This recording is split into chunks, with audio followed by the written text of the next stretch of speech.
On January 3, 2023, the state of Missouri executed a prisoner whose story was unlike any the nation had seen before. Born as Scott, but executed as Amber, McLaughlin became the first openly transgender woman ever put to death in the United States. Behind the name was a brutal past: the rape and murder of an ex-girlfriend, a pattern of harassment, and a childhood scarred by violence and trauma. This is the full case breakdown, and the final moments of Amber McLaughlin's life on death row. Before we begin, if you appreciate deep investigations into true crime cases like this one, painstakingly researched and told with respect to the victims, the law, and the truth, take a moment to subscribe to the channel and turn on the notification bell icon for you not to miss our next upload.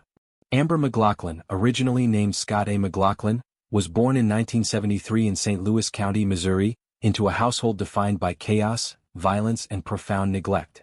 From infancy, she was subjected to severe and sustained physical abuse, with court documents and child welfare records later revealing that her parents, both struggling with untreated mental illness and substance abuse, frequently beat her, often leaving visible injuries that went unnoticed or ignored by authorities for years. By the time she was 5 years old, the abuse escalated to include sexual violence, with psychological evaluations and later legal filings confirming that McLaughlin was repeatedly molested by a family member, an atrocity that continued unchecked due to the family's isolation and the lack of intervention from Child Protective Services.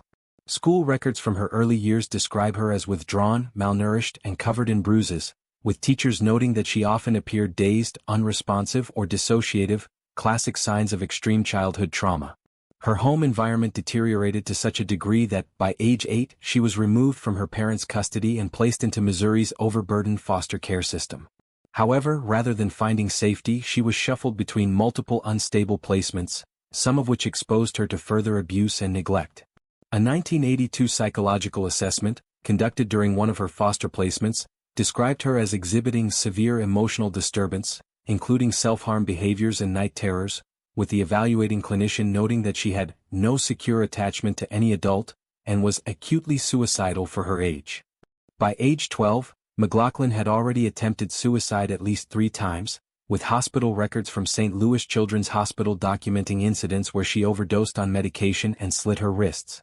A 1985 psychiatric report concluded that she suffered from treatment-resistant depression, complex PTSD, and signs of emerging borderline personality disorder, with the psychiatrist grimly noting that her case was one of the most severe presentations of childhood trauma I have encountered in my career. Despite these glaring red flags, McLaughlin never received consistent mental health care, as foster placements frequently changed, and therapy was sporadic at best. By adolescence, she was running away from group homes, occasionally living on the streets, and engaging in self-destructive behaviors, including substance abuse, a desperate attempt to numb the psychological pain that had been with her since infancy.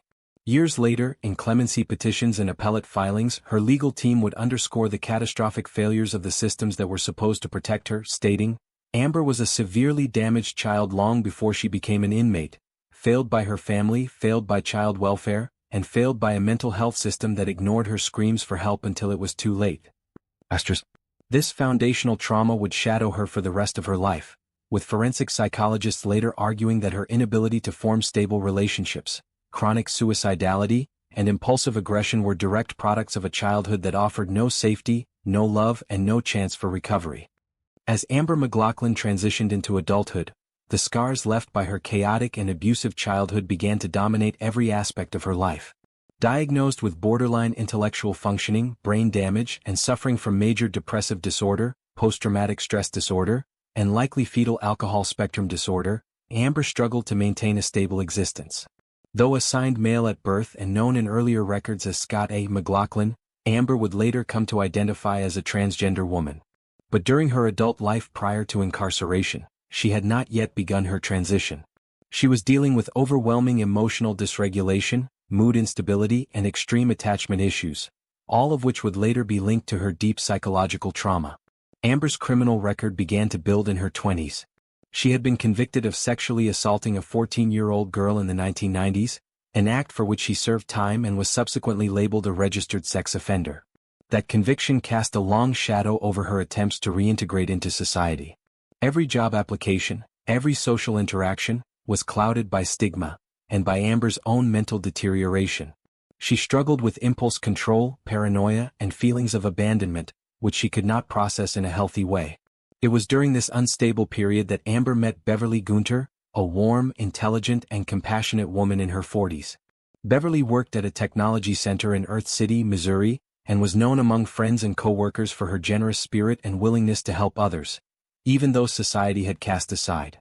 To her, Amber may have initially seemed like someone broken but deserving of a second chance. Their relationship began as romantic and consensual. Beverly's friends and family described her as someone who truly believed in redemption. But over time that sense of hope would give way to fear. Amber became increasingly obsessive and controlling. According to court records and police reports, she began monitoring Beverly's routines, showing up uninvited at her home and workplace, and demanding contact even after the relationship had ended. Beverly began to feel the weight of constant surveillance. She confided in co-workers that Amber would sit outside her building for hours, staring, refusing to leave. She filed for an order of protection, detailing specific incidents of stalking, harassment, and threatening behavior. One of the reports filed with local law enforcement described Amber pounding on Beverly's windows late at night and leaving unwanted messages and voicemails that became increasingly agitated and delusional. Despite the restraining order, Amber's obsession deepened. Beverly, terrified, began asking friends and co-workers to escort her to her car after work. She would check over her shoulder constantly.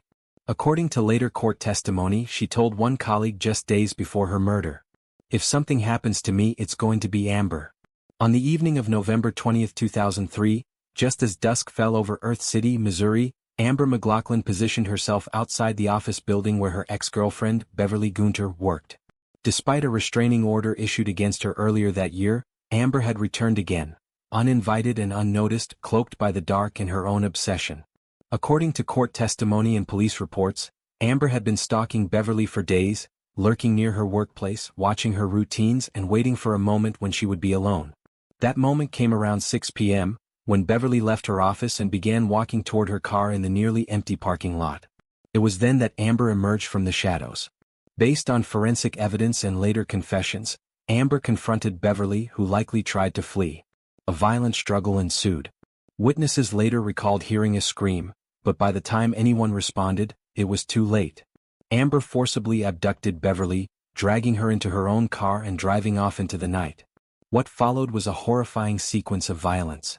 Prosecutors would later reveal that Amber sexually assaulted Beverly, then stabbed her multiple times, using a knife to deliver deep, fatal wounds to her chest and neck. Autopsy reports confirmed the brutality of the attack. Beverly's injuries were consistent with close contact, rage-fueled violence. Her body was later found discarded in a remote, brush-covered area near the banks of the Mississippi River, not far from the Riverport Amphitheater. Amber had dumped her body there, hidden under a pile of leaves and debris, as if trying to erase the evidence of what she had done.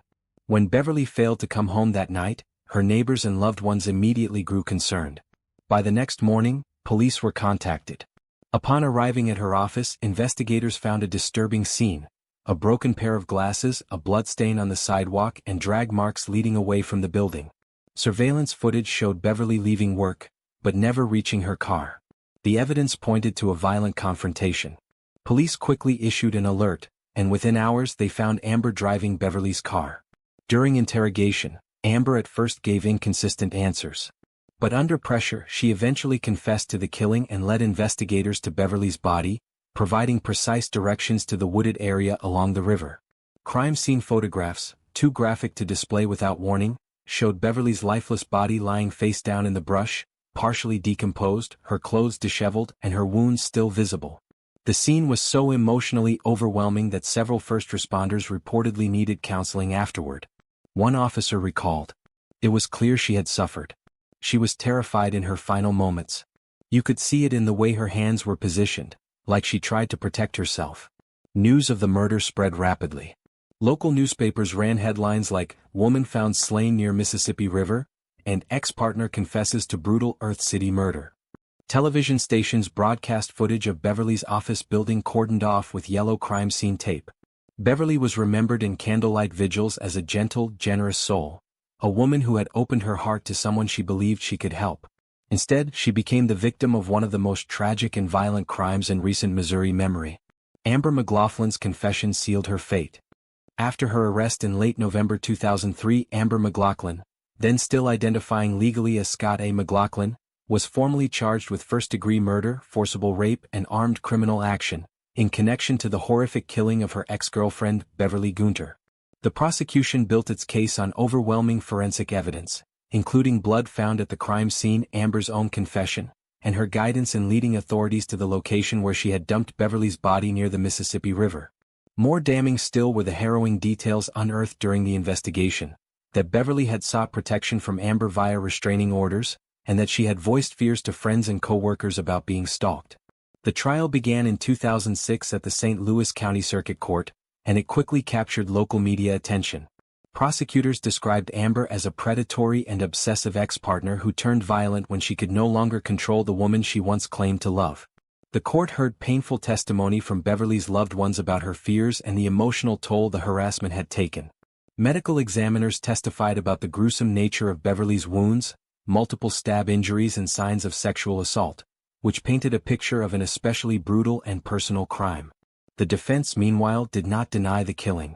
Instead, they attempted to humanize Amber by introducing expert psychological evaluations detailing her traumatic upbringing, severe childhood sexual and physical abuse, time spent in the foster care system, a history of mental illness, and multiple suicide attempts dating back to adolescence. They presented evidence that Amber had suffered from brain damage and depression, factors they argued impaired her judgment and emotional regulation.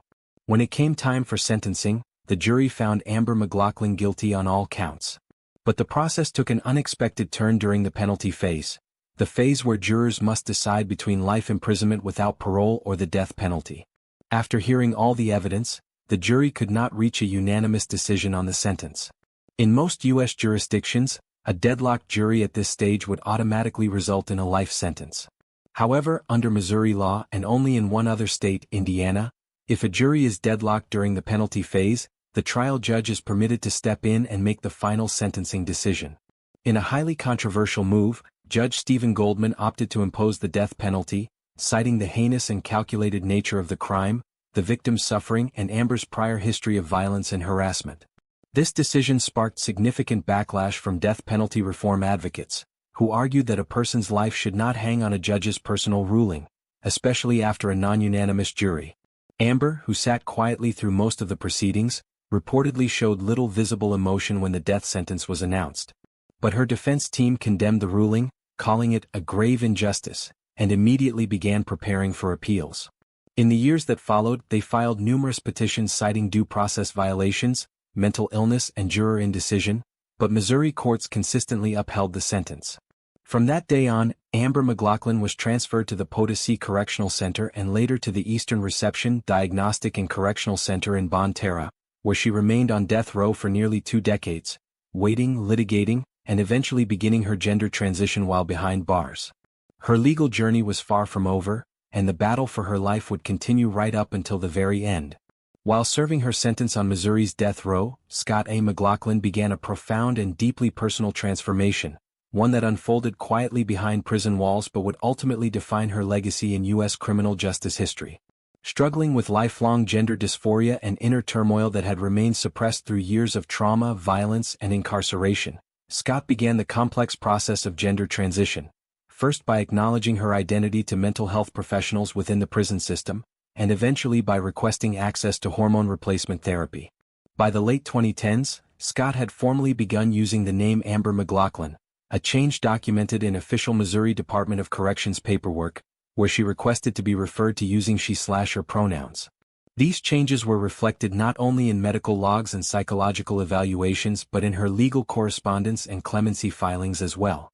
Amber's emergence as a transgender woman on death row was unprecedented in Missouri, and her transition sparked both compassion and controversy among inmates, staff, and the broader public. While some corrections officers reportedly treated her with indifference or guarded acceptance, others, according to legal statements and interviews, mocked or disregarded her identity. Within the prison community, reactions were mixed. A handful of inmates offered quiet support, while others viewed her transition through the lens of suspicion, misunderstanding, or outright hostility. Still, Amber pressed forward. She began living full-time as a woman inside the prison, dressing and presenting in ways that affirmed her gender identity as much as prison regulations would allow. Her legal team described this transition not as a publicity stunt or strategic move, but as a long-overdue step toward authenticity, healing, and dignity in a life marked by pain. In public filings, her attorneys wrote, "Amber McLaughlin did not become someone new in prison. She simply stopped hiding who she had always been." As Amber McLaughlin's execution date approached in early 2023, her legal team launched a final, desperate campaign to save her life, one rooted not only in legal arguments, but in a deeply human plea for mercy. The Clemency petition, filed in late 2022 with the office of Missouri Governor Mike Parson, presented a multifaceted case, that Amber had been sentenced to death not by a jury but solely by a judge, something only permitted in Missouri and Indiana, that she had suffered a lifetime of abuse, including documented physical, sexual, and emotional trauma from childhood through adulthood, that she had shown deep remorse and emotional rehabilitation during her incarceration, and that executing her, the first openly transgender woman on death row, would be both unjust and inhumane. Her attorneys wrote, "Amber's execution will serve no justice, it will be a legacy of systemic failure," underscoring that the jury in her original trial had failed to reach a consensus on the death penalty, a rare legal limbo that allowed a single judge to override and impose capital punishment. The clemency documents included harrowing details of her upbringing, repeated foster placements, sexual abuse, abandonment by caregivers, and suicidal behavior starting as young as age 10. Psychiatric evaluations confirmed diagnoses of brain damage, depression, and borderline intellectual functioning, all of which were presented as mitigating factors that should have precluded a death sentence. As news of her case spread, civil rights organizations and anti-death penalty groups rallied to her defense. Amnesty International, the ACLU, the Missouri State Public Defender's Office, and multiple LGBTQ+ advocacy organizations issued public statements condemning her impending execution. Headlines across the nation captured the tension. First transgender woman may face execution in the U.S. Clemency urged for Amber McLaughlin, a life of trauma ignored by the system. Advocates argued that executing a transgender person, especially one with a history of severe mental illness and abuse, was a gross miscarriage of justice and an indictment of the death penalty itself. Meanwhile, the Missouri Attorney General's office and supporters of the original sentence insisted that Amber's gender identity was not relevant to her crimes, pointing instead to the brutal murder of Beverly Gunter and the pain suffered by the victim's family. Despite a flurry of last-minute filings, media coverage, and appeals from human rights groups around the world, Governor Mike Parson denied the clemency request on January 3, 2023, issuing a brief statement that emphasized the horrific nature of the crime and declared that justice was served. With that final decision, all legal options were exhausted, and Amber McLaughlin's execution was officially scheduled to proceed that evening. As the cold winter darkness settled over the Eastern Reception Diagnostic and Correctional Center in Bonne Terre, Missouri, the prison walls stood eerily silent, bathed in the amber glow of security floodlights. Inside, the final preparations for execution were underway, and the tension was palpable among staff and observers. Amber McLaughlin, calm and cooperative, was led through her final hours with quiet composure. Though her specific last meal was not publicly disclosed by prison officials, it was confirmed that she declined to make any special request, a choice that added to the solemn tone of the evening. Corrections officers present later described the atmosphere as emotionally heavy, with one official noting that despite her conviction, there was a sense of finality that weighed differently tonight. In her final moments, Amber expressed deep regret for her actions, apologized to the victim's family, and thanked those who had supported her throughout her incarceration and legal battle. As the chemicals began to flow, witnesses observed that she closed her eyes, took a steady breath, and at approximately 6:51 p.m., she was pronounced dead by lethal injection. And with that final breath, Amber McLaughlin became the first openly transgender person to be executed in American history, a moment that would echo far beyond the prison gates and into the broader national conversation about justice, identity, and redemption. And so, the story of Amber McLaughlin comes to an end, not just in a prison chamber in Missouri, but in the ongoing debate over justice, identity, and redemption in America. Her name is now part of history, but whether it marks a moment of justice or a haunting example of systemic failure, that choice is left to us. If this case moved you, challenged you, or made you think twice, don't let the conversation end here. Like this video, subscribe for more true crime deep dives, and let your voice be heard in the comments below.